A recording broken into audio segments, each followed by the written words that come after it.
Hi, everybody. Paul sent me an email. He's having some problem with student accessing the file that he shared on Google Classroom.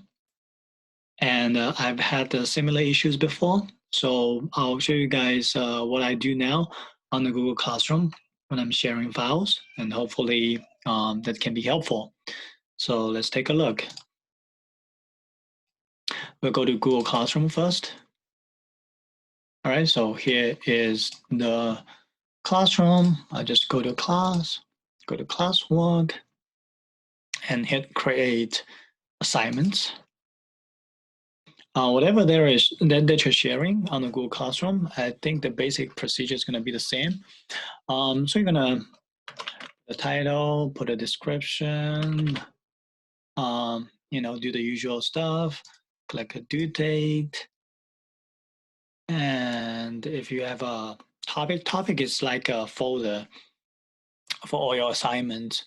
So I have a topic called distance learning and materials and assignments. So I'm going to put all the assignments during this time under this topic.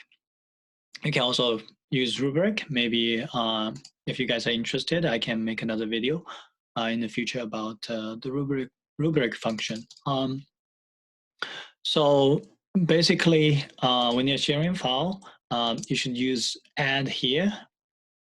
And then there's a drop-down menu. You have Google Drive, Link, File, and YouTube. So I think the one that everybody should use is Google Drive. And once you're there, if you created a document on Google Drive, it's very simple. The last edited document is going to show up in the recent, and you can just select that, add, and boom, you're done. And you have the options to choose. Student can view the file, which means they can access it, but they cannot modify the document. Student can edit it. Usually, I don't use that function because they can change all the stuff there. Unless we want to have all the students collaborating on one document. Otherwise, I wouldn't do that. And then make a copy for each student, which is useful if you have something like a close type of situation. You have a document and you have some blanks, and you ask the student to fill in the blanks. Maybe you can color code the blanks part first, so the student can just replace a blank with their answer, and everyone can do it in the same way. So everyone have a separate document, and they're not going to interfere with each other. So 90% of the time, I'll just use this Google file function and then use either recent. The second one is upload. That is for files that you have on your computer. So if you create a document on Microsoft Word, for example, you can select the document on your device. So I'll just select this random file here. And then once you're done, pay attention, you have to click upload. Once it's uploaded, it's gonna be in your Google Drive, and you have the same options.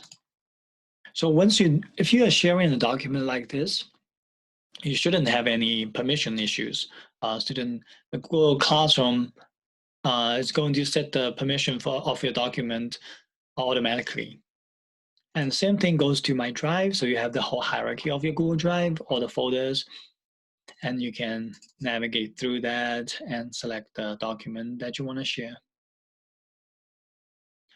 The second part is a link part. The link part is a little bit more tricky if you want to use a link to share a document. So I have this slide here. A lot of times, probably, people share the document by create a link. So this link here, let me slow down. Go to this share button on the top right, and you have the options to choose, and you can also select more. Most of the time, anyone at Bronx Science with the link can view. that should do it. However, sometimes students might want to use their own personal account to access, and then they wouldn't be able to access the document if they're using their own personal account.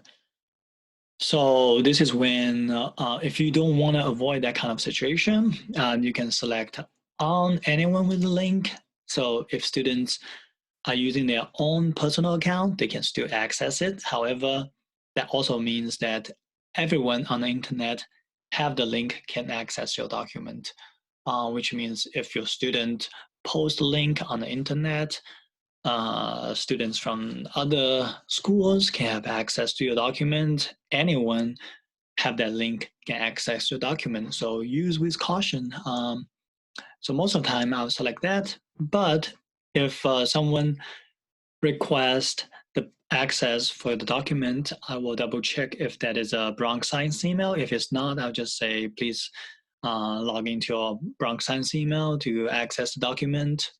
If you feel like students are not getting it, then you can select anyone with the link, but proceed with caution because it's openly public on the internet if you select that option. So I'll leave that as anyone at Bronx Science with a link.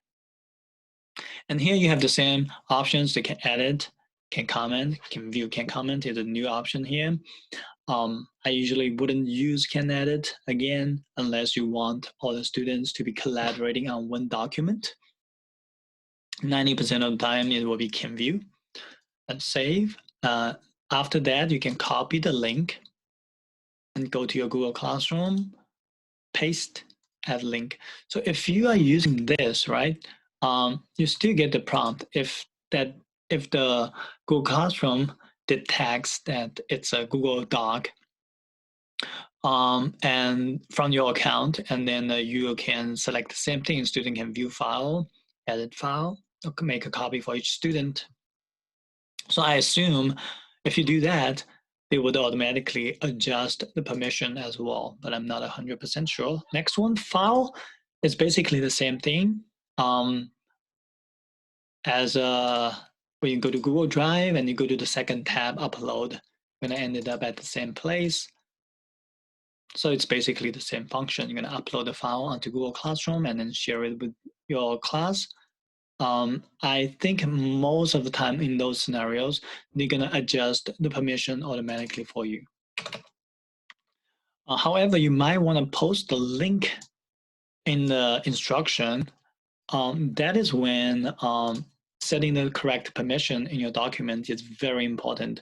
You want to make sure if you're putting the link in the description of your assignment, you want to make sure that your Google Doc or the file that you're sharing have the same, have the correct permission setting.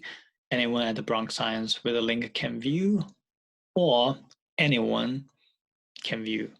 And then the link will be accessible to the students. And lastly, about YouTube, it's pretty self-explanatory. You can search up a video.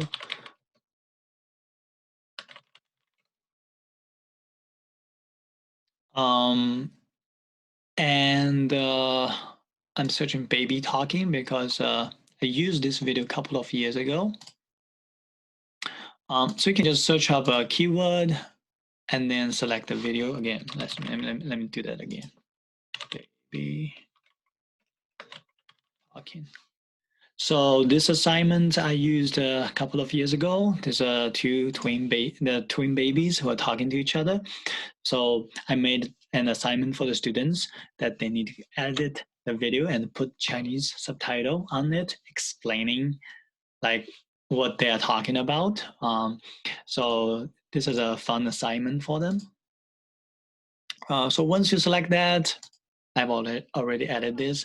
It's going to be there. So basically, it's a link. It's going to take them to YouTube. If you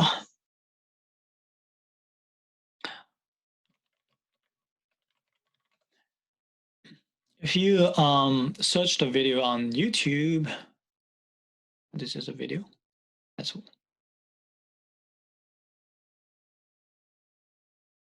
So this is a very, very cute video. So I hope the students gonna like it. And if you find a video there and you don't want to search it up again on Google Classroom, you can just copy this link,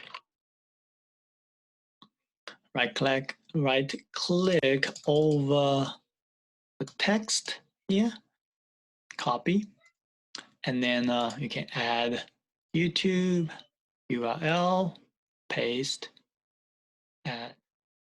Right, so let me remove that. You can also do add link right here, paste, add link. So these are all the different options of sharing a document on Google Classroom.